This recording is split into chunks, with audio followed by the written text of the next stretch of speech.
지금 우리 이제 권한대행 해보시니까 지금 현재 우리 대한민국의 가장 큰 위기와 문제, 지금 상태에서 국정을 책임지고 일하시면서 뭔 문제인 것 같습니까? 뭐가 가장 어려우십니까? 일단은 가장 큰 게 현재는 이제 민생인 것 같고요. 예, 그다음에 제가 뭐 여러 가지로 국정 안정이 있고, 세 번째는 지금 글로벌 질서가 변화하고 있는데 거기에 대한 대응이라고 생각하고 있습니다. 예. 그것보다도 이런 지금 위기가 다 닥친 게 전 계엄 이후에 나타나는 사회 현상들 이게 대단히 걱정스럽습니다. 제가 국회 계엄 그 충격 이후에 또 하나 정말 큰 충격을 받았던 게 서부지법에서 일어났던 일입니다. 그때 아마 동영상들 기억하시려는가 모르겠는데 작은 노란 기름통을 꺼내가지고 이렇게 뿌리잖아요. 네. 그리고 이 종이에다 불을 붙여가지고 집어넣었잖아요. 그거 불났으면 어떻게 됩니까? 그리고 우리 그 법원 직원들이 옥상으로 대피하고 때려 부시고 층마다 올라가고 판사님들 나오라고 소리치고 이런 일이 우리 눈앞에 벌어진 겁니다. 근데 윤석열 피고인은 초기에 끝까지 싸우겠다고 했어요. 근데 이 나타난 현상에 대해서 전 국방부 장관했던 그 우리 권한대행하고 총리하고 같이 일했던 분이 뭐라고 했습니까? 그 폭력 사태에 대해서 구국 정신과 애국심이 오래오래 기억되도록 잊지 말아야 될 거래요. 그런 행위를 서부지법 폭력 행위를 오래오래 잊지 말아야 될 거랍니다. 그리고 애국 국민들이 많음을 새삼 느꼈대요. 큰 감동과 감사함을 억누를 수 없다고 표현을 합니다. 그럼 앞으로 그 20, 30대 젊은이들한테 그걸 보고 있는데 국무위원을 했던 분이 이 엄청난 폭력 사태에 대해서 구국, 애국이라고 표현을 하고 있어요. 그럼 문제는 앞으로 어떻게 되겠습니까, 여러분?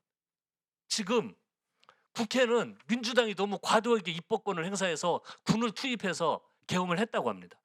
선관위는 부정선거가 의심된다고 해서 군을 투입하고 조사를 해봐야 되겠다면서 군을 투입했어요.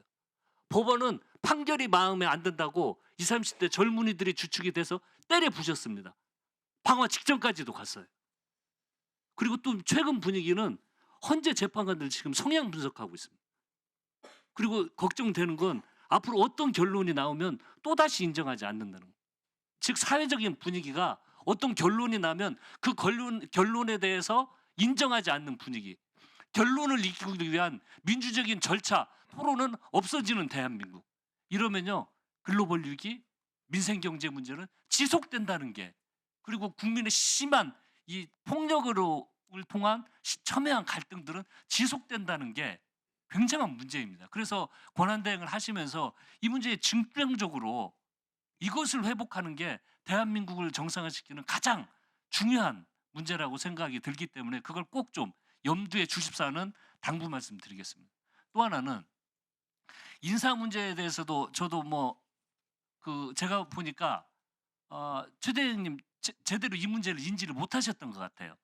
경찰청 직무대행하고 행안부 그 장관 직무대행이 인사 관련된 걸 요청을 했던 것 같은데 이 굉장히 문제가 심각합니다. 이분에 대해서는 지금 이렇게 말씀하셨어요. 연말 연초 국정 안정을 위해서 불안함을 수습하기 위해서 이 인사 수요를 지금 하고 있다고 말씀을 하셨는데 정말 혼란을 수습하시면 이런 분들은 인사를 안 해야 됩니다. 다른 인력으로 대처를 해야 돼요. 지금 그 PPT 한번 띄워줘 보세요.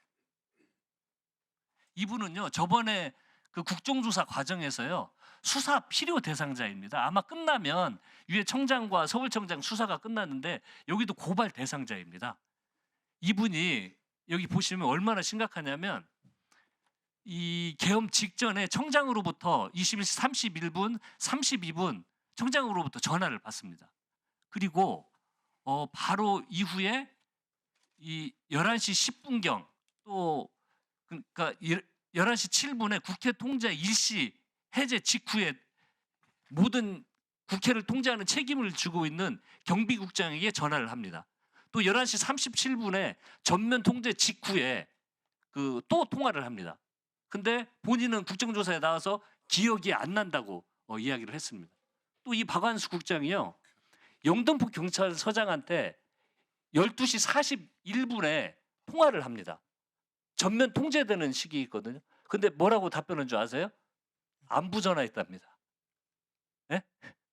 아니 밤 12시 41분에 계엄이 급급한 전면 통제 기간에 경찰국장과 영등포 경찰서장이 왜 이 시간에 이렇게 기뻐하게 통화를 했냐 그랬더니 안부 전화했습니다. 이렇게 이야기를 하고 있습니다. 그리고 그 이후에 1시 16분에 이상민 장관에게 보고하고 또 1시 12분에 경찰청장에게 보고를 합니다. 즉 이 계엄의 아주 긴급한 시기에 계엄과 관련된 통제와 관련된 주요 인력들하고 메인에서 실시간으로 통화를 했던 사람입니다. 그래서 국정조사에 불려 나왔던 분이에요.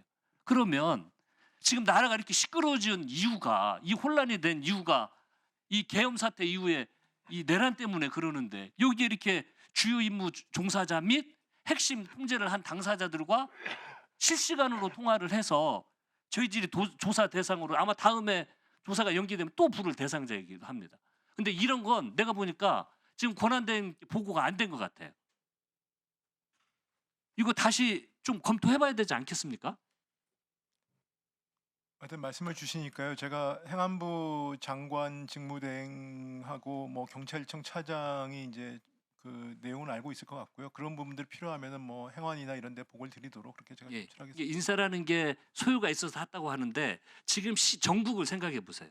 그리고 이런 인사를 하면 국민들이, 여기 조사위원들도 다 마찬가지입니다. 조사위원들이 이해하겠습니까?